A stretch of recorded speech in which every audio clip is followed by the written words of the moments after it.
Before diving into this incredible story, remember to subscribe to the channel and turn on notifications. Here, every story has something to say, and you won't want to miss a single one. It was exactly 3:07 a.m. when Clara, a kind-hearted young nurse, parked her small car in front of the imposing gate of a villa she believed to be her patient's. The wind was blowing hard that night, and rain was beating against the windshield. Exhausted after a long shift at the hospital, she hadn't noticed that she had mixed up two nearly identical addresses in her home visit log. She rang the bell, and the heavy door opened to reveal a man in a silk suit, his eyes red with fatigue, but with an authoritative air. His name was Richard Evans, CEO of a pharmaceutical empire, a respected man but broken since the sudden illness of his only daughter, Elisa, who had been in a coma for several weeks. Thinking she was the night nurse sent by the private hospital, Richard let her in without asking any questions. Clara, gently and carefully, cared for Elisa as if she were her own sister. She spoke to the sleeping girl, stroked her hand, and softly sang her a lullaby to soothe her sleep. Richard watched this in silence from the corridor, deeply moved. In the early morning, when he discovered that Clara wasn't the one he'd been expecting, he froze. But he didn't let her go. Not out of authority, but out of hope. This stranger had managed, in just a few hours, to do something no doctor had been able to accomplish. Elisa had moved her fingers for the first time in months. From that day on, Richard Evans, the man who controlled everything except destiny, refused to let Clara leave his house. Not as an employee, but as the one who had given his world back its life. The rain was falling heavily that night, tracing rivers of light across the windshield of Clara Mitchell's little Honda Civic beneath the streetlights. She had just finished a 16-hour shift at St. Luke's Hospital, her face drawn, her hands still trembling from having held life and death in her hands all day. Yet, despite her exhaustion, she had agreed to one last visit, a patient at home whose condition required urgent monitoring. She grabbed her notebook and checked the address, which was half erased by a drop of water. 23 Maple Drive, Evans residence. She sighed, started the engine, and let herself be guided by the GPS, unaware that a small number, a simple 2 poorly drawn, would turn her life upside down. It was 3:07 a.m. when she arrived at the immense gates of a villa she had never seen before. The marble columns, the illuminated gardens, and the imposing facade gave her a strange feeling. This was no ordinary house. She hesitated, but the anxiety of keeping a sick person waiting compelled her to ring the bell. On the other side, a man was slowly descending the stairs. Richard Evans, in his 50s, tall, with silver hair and dark circles under his eyes. CEO of the pharmaceutical giant Evamed, he hadn't slept for days. His only daughter, Elisa, 19 years old, had been fighting for her life since a car accident. When he opened the door and saw Clara, soaked, carrying a medical kit, he thought she was the nurse the hospital had promised him. "You're finally here," he murmured in a hoarse voice. "Come in quickly." Clara didn't dare contradict him. She entered, observing the immense hall, the old portraits, the chandeliers. The air smelled of disinfectant and sadness. "Where is the patient?" she asked timidly. "My daughter, upstairs." In the room, Elisa lay on a hospital bed, her face peaceful, her complexion pale. The machines beeped softly. Richard remained in the shadows, observing. Clara placed her hand on Elisa's, cold and inert. "Hello, my beautiful," she whispered. "I'm Clara, I'll take care of you tonight." Her voice was soft, almost maternal. She spoke as if Elisa could hear her. She moistened her lips, adjusted her pillow, gently massaging her numb fingers. At one point, she whispered a song her grandmother used to sing to her patients. A simple melody, but full of soul. Richard felt a shiver run down his spine. He had never seen anyone treat his daughter with such humanity. The hours passed. Around 5 a.m., while checking Elisa's pulse, Clara thought she felt a slight movement in her hand. A reflex? An illusion? Her heart raced. She called out softly. "Elisa, if you can hear me, squeeze my fingers." And before his very eyes, the miracle occurred, the hand moved. Richard, shaken, entered the room. His gaze met Clara's, and without a word, he understood that he had just witnessed something real. The tears he had held back for weeks finally flowed. At daybreak, Clara packed up her equipment. "I'm going to leave my report with the doctor," she said softly. "Wait," said Richard, frowning. "You were sent by St. Luke, weren't you?" Clara hesitated. Yes, well. I received a call for a home patient at this address. 23 Maple Drive?" Richard turned pale. "This is 32 Maple Drive." Silence fell. They looked at each other, stunned. She had entered the wrong house. "I'm sorry, sir," she said, picking up her pencil case. "I'll leave right away." But Richard, still trembling, stopped him. "No. You are not leaving." His voice was not authoritative, but full of emotion. "My daughter hasn't moved for 3 weeks. Last night, she did it, with you here." Clara, speechless, didn't know what to say. It was probably a reflex. "No," he replied. "It was hope. And I don't want it to disappear." He placed his hand on her shoulder, with an almost paternal sincerity. "Stay. Just a few days." Clara looked at him, hesitant. She knew she should have left. But deep down, a voice whispered that perhaps this mistake wasn't a mistake at all. Perhaps fate, that night, had simply chosen the right address. The sun filtered timidly through the immense curtains of the room. Clara hadn't slept a wink since Elisa had moved her fingers. She couldn't explain what she had felt, a mixture of wonder, fear, and humility. Downstairs, in the restaurant-sized kitchen, a butler discreetly watched her as she prepared coffee. Everything here exuded wealth and power, the mahogany furniture, the paintings by old masters, the silent walls.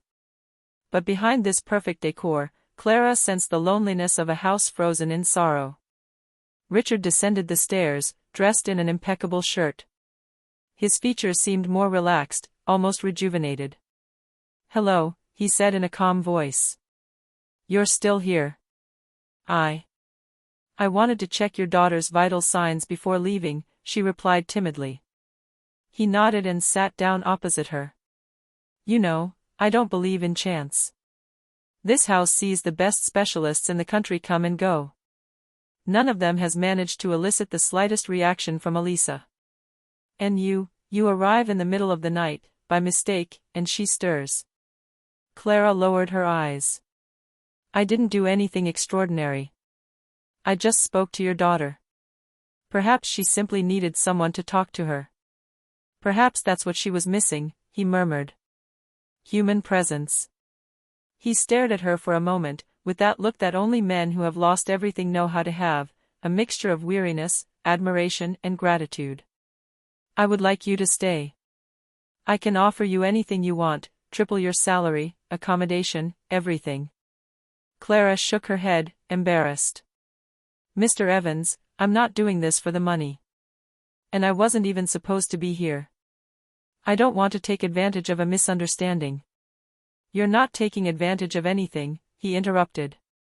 "You're giving hope. And that, I can't let go." In the days that followed, Clara stayed, unable to refuse. Every morning, she visited Elisa, told her stories, played her soft music.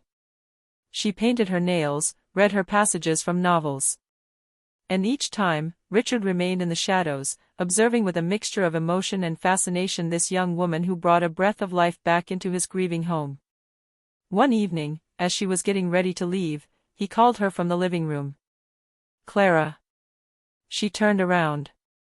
He was holding a photo frame in his hands, a picture of Elisa smiling, before the accident. "She wanted to be a nurse too," he said, his voice trembling. "She admired people who dedicate their lives to caring for others.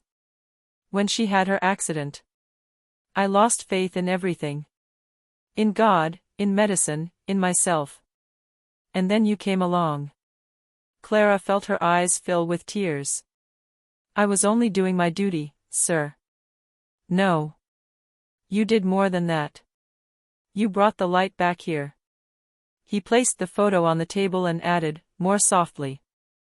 You have no idea how much this house owed you for a night like that. Later that evening, Clara went upstairs to see Elisa one last time before leaving. The young girl was sleeping peacefully. Clara's hand brushed against hers, and suddenly, a slight tremor ran through Elisa's fingers. Clara held her breath. Elisa? Can you hear me? She thought she saw his eyelids move, barely, like a breath. It's me, Clara. I'm here. The monitors remained stable, but something had just changed. Richard, drawn by her voice, entered the room. What's going on? Clara showed him her daughter's hand. She's reacting to my voice, again. He looked at her, distraught. Are you sure? Yes. It's weak, but real. Richard approached and took Elisa's hand in turn. My darling, can you hear Daddy? Nothing. Silence. Then Clara spoke softly. Try singing her something she loved, before the accident. Emotional memories are sometimes the last to disappear. He hesitated, then in a trembling voice, he hummed an old lullaby he used to sing to her when she was a child. And this time, before Clara's astonished eyes, a tear rolled down Elisa's cheek. Clara felt her legs buckle. Richard froze, his breath coming in short gasps. She heard you, he murmured. She heard me. The two of them remained there, overwhelmed, contemplating this fragile but very real miracle. When she left the room, Clara sensed that something had changed. It was no longer a mistake. It was no longer a coincidence. It was the beginning of a bond that neither wealth, nor pain, nor even destiny had foreseen. And in the silence of the night, Richard Evans understood one thing. He was no longer just the CEO of an empire. He was the father of a daughter who was coming back to life, thanks to a stranger who arrived at 3 a.m. Morning dawned with a golden light streaming through the large bay windows of the Evans villa. For the first time in weeks, the air no longer felt so heavy. In Elisa's room, the devices beeped softly, marking the rhythm of a fragile but living hope. Clara, leaning over the bed, was checking the vital signs, while talking to the young girl as if she were a close friend. You know, Elisa, your father is starting to smile again, she said softly. And I think we owe it to you. Richard entered silently, a cup of coffee in his hand. He observed the scene without daring to interrupt. Since Clara's arrival, he was no longer the cold and ruthless CEO who commanded respect in boardrooms. He had become a father again, a man who hoped, prayed, and trembled. Did she move again last night? He asked. Yes. Her eyelids fluttered twice. It's tiny, but it's real, Clara replied with a discreet smile. Richard sat down near the bed. I remember, before the accident, she used to complain that I never spent any time with her. She wanted us to go on a trip, just the two of us. I promised I would after the company merger, but I waited too long. Her voice broke. Clara placed a hand on her arm. It's not too late, she murmured. Perhaps she can hear you. Talk to her again. Make her feel that you're there. He nodded, his eyes moist. All right. He took his daughter's hand and began to tell her memories, the time she learned to ride a bike, their walks by the lake, the song she liked to hum in the car. And as he spoke, Clara felt a subtle vibration in the air, an almost palpable emotion. Suddenly, a soft, muffled sound escaped Elisa's lips. A sigh. Then a barely audible whisper. Dad. Richard froze. What? Clara leaned over immediately. Elisa? Repeat that, my dear. Bored. This time it was clear. His voice, weak, but very real. Richard jumped up, his heart pounding wildly. My God, she spoke. Clara gently took Elisa's hand, tears in her eyes. Can you hear us, my dear? You are safe. You are home. The monitors became slightly alarmed, a sign that her heart rate was accelerating. Clara gently calmed her. Breathe slowly, Elisa. Everything is fine. Richard was openly crying, unable to contain his emotion. He, the respected businessman, the feared boss, was there, on his knees, thanking God in a trembling voice. Thank you for this miracle. The following hours were a whirlwind. The doctors summoned by Richard arrived urgently. They couldn't believe their eyes. After weeks in a deep coma, Elisa was slowly regaining consciousness. Dr. Harris, a renowned neurologist, examined the patient at length before turning to Clara. You were saying that she reacted to your voice for the first time? Yes, she replied. The first time I spoke to her, she moved her fingers. Then, when she heard her father sing, she shed a tear. The doctor nodded, impressed. The human mind is a mystery. But sometimes, it's not medicine that awakens a patient, it's human warmth. Richard looked at Clara, grateful. You have done what all the science in the world has been unable to accomplish. She gave a faint, embarrassed smile. I only spoke to your daughter as to a sleeping soul, not as to a sick body. The days passed, and Elisa became more and more awake. Her eyes regained their life, her voice, her breath. She often asked, "Who is Clara?" And each time, Richard responded tenderly, "The one who brought you back to us." Clara, for her part, tried to stay in her place, refusing fame or attention. She felt that this house, which had initially frightened her, had become a place of rebirth, for all three of them. But she also perceived something new in Richard. Behind the gratitude, there was a sincere affection, a tenderness that he had probably not felt since the death of his wife. One evening, while they were having tea in the living room, he simply said to her, "You are the best mistake that ever happened to me." Clara blushed, lowered her eyes, unsure of what to say. And in the silence, an invisible, strong and pure bond was established between them, born of a rainy night, an impossible chance, and a miracle. At the same moment, Elisa, in her room, opened her eyes fully. Her first word, with a fragile smile, was, "Clara." And in the corridor, she felt an inexplicable warmth pass through her heart. She was no longer a patient. He was no longer a boss. It was a family in the process of rebuilding itself. Spring was beginning to warm the walkways of the Evans villa. 3 weeks had passed since Elisa woke up, and the house was once again vibrating with laughter, music, and hope. Every morning, Clara came to take care of her, no longer as a nurse, but as a friend. They talked about everything, life, dreams, the fear of walking again. Richard often watched these moments from the garden, his heart swelling with an emotion he no longer dared to hide. But behind this newfound peace, an ancient secret still lay dormant, ready to resurface. One afternoon, Clara was sitting in Richard's office, filing Elisa's medical reports. While putting the papers away in a drawer, a photo fell at her feet. Intrigued, she picked it up. It was an old photograph, a smiling black woman, dressed in a nurse's uniform, holding a baby in her arms. On the back, an inscription in blue ink. To Richard, thank you for everything. L.M. Clara felt her heart clench. Those initials, that handwriting, she knew them. Is everything all right? Asked Richard, suddenly entering the room. She jumped, holding the photo between her trembling fingers. Mr. Evans, who is this woman? He looked at her for a long time, silent, before approaching. She is a very dear friend. She worked here more than 20 years ago, after my wife passed away. She looked after my daughter when she was a baby. What was her name? Asked Clara, in a barely audible voice.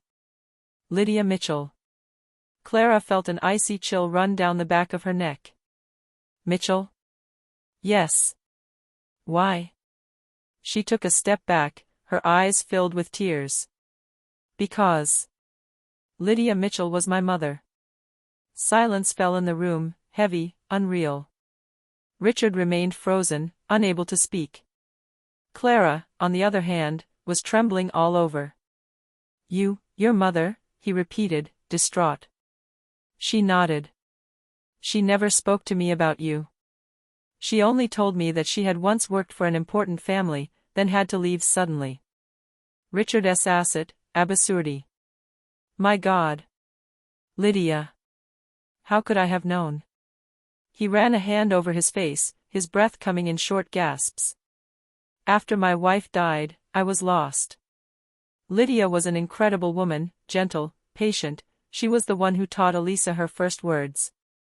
And then, one day, she disappeared without explanation. Clara, with tears in her eyes, whispered. She fled the city overnight. She said she had to protect her child. You. She nodded. Yes. I was that baby she was protecting. Richard stood up slowly, his gaze filling with understanding. So you were in my house, long before tonight. Fate brought you back here. Clara wiped away a tear. She never stopped talking about that time as a memory that was both beautiful and painful. She died 3 years ago from cancer. Before she passed away, she told me, never run from the light, even when it frightens you. She shook her head, her voice breaking. And now I understand. Richard approached her. Clara, it wasn't a mistake that you arrived here that night. It was a promise kept. When evening came, Clara sat down near Elisa's bed, still distraught. The young girl, more alert every day, immediately noticed his distress. What's wrong? She asked. Nothing, my darling. Just, the past coming back. Elisa smiled faintly. Dad often says that some people aren't sent into our lives by chance. Maybe you were meant to come back here, Clara. Maybe Mom guided you. Clara remained silent. In the corridor, Richard watched them, moved, clutching the old photograph of Lydia Mitchell in his hand. That night, he knocked softly on the door of the guest room where Clara was sleeping. May I come in? She nodded. I spent a long time trying to understand why Lydia had left without saying anything. I thought I had done something wrong. Now I know. She had to raise a daughter, alone, strong, courageous. He looked at her with genuine tenderness. And that girl is you. You have inherited her light. Clara felt tears welling up in her eyes. You are too kind, Mr. Evans. Call me Richard, please. You are part of this house now. They remained silent for a moment. Then he added. Perhaps your mother's and mine were right, some souls are meant to find each other again, even after decades. In the next room, Elisa slept peacefully, a slight smile on her lips, as if she too felt the invisible truth that had just been revealed. And in the stillness of the night, Richard looked at Clara one last time before leaving. You didn't come here by mistake, Clara. You came, by inheritance. The evening breeze gently caressed the gardens of the Evans villa, making the newly opened flowers dance. 3 months had passed since that night when Clara had discovered the truth about her mother and her connection to this house. Everything had changed since then. Elisa, now standing, walked slowly, supported by Clara. Each step was a victory, each smile a miracle. Richard, for his part, seemed to have grown 10 years younger. His gaze, once cold and calculating, shone once again with genuine warmth. But deep down, Clara was haunted by a question: should she stay here with them, or leave to forge her own path? One morning, while tidying Elisa's room, she came across a small wooden box, carefully hidden at the back of a wardrobe. On the lid was an engraving. LM, for Richard. Clara felt her heart beat faster. She carefully opened the box. Inside was an antique piece of jewelry, a silver locket containing a photo of her as a baby in her mother's arms, and a neatly folded letter. She immediately recognized Lydia's handwriting. With trembling hands, she unfolded the yellowed paper. Richard. If this letter ever reaches you, it will mean that fate has kept its promise. I had to leave without saying goodbye, not out of fear, but out of necessity. I was pregnant, and I knew the world wouldn't understand. You, the powerful man, and me, a simple black nurse, in a society still marked by judgment. I chose to protect our child, even if it meant losing you.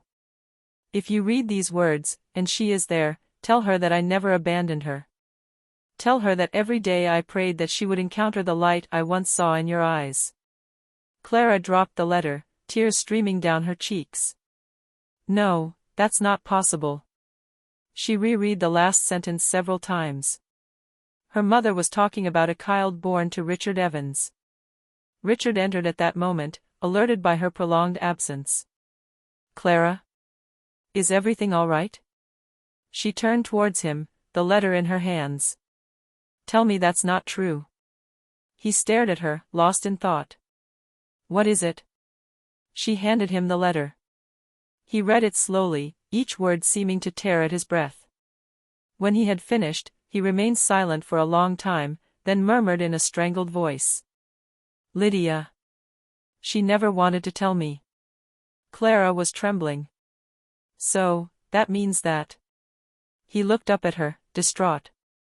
"Yes, Clara. You are my daughter." Silence fell, heavy, unreal. The seconds stretched on. Clara took a step back, gasping for air. Part of her refused to believe it, but everything made sense: the glances, the subtle resemblance, the inexplicable connection they had felt from the very first night. She put a hand over her mouth, overwhelmed. I came here by mistake, and I found my father." Richard approached slowly, his eyes misty. "Not a mistake, Clara. A promise. Your mother made it to me without saying so, that one day, our paths would cross again." He took her in his arms, trembling. For a long time, they remained like that, united in a silence full of love and tears. It was the end of an invisible quest, the return of a family torn apart by time. A few weeks later, in the garden, Elisa walked alone for the first time, under the watchful and emotional gaze of Richard and Clara. She laughed, light, full of life. "Look, Dad," she cried. "I can do it." Richard applauded, his face beaming with pride. Clara, beside him, smiled through her tears. "You see," she murmured. "Everything always comes back to life." He looked at her tenderly. "Your mother would be so proud of you." Clara looked up at the sky. A soft breeze brushed against her face, like a caress. "She's here," she breathed. "She's looking at us. And she's smiling." That evening, gathered around the table, they shared a simple but emotionally charged dinner. No words were necessary. Richard placed the open medallion in the center, as a symbol. "This house belongs to you as much as it does to me," he said. "It's your inheritance, Clara. Not for what it's worth, but for what it represents, proof that love always brings us back home." Clara took his hand. "Thank you, Dad."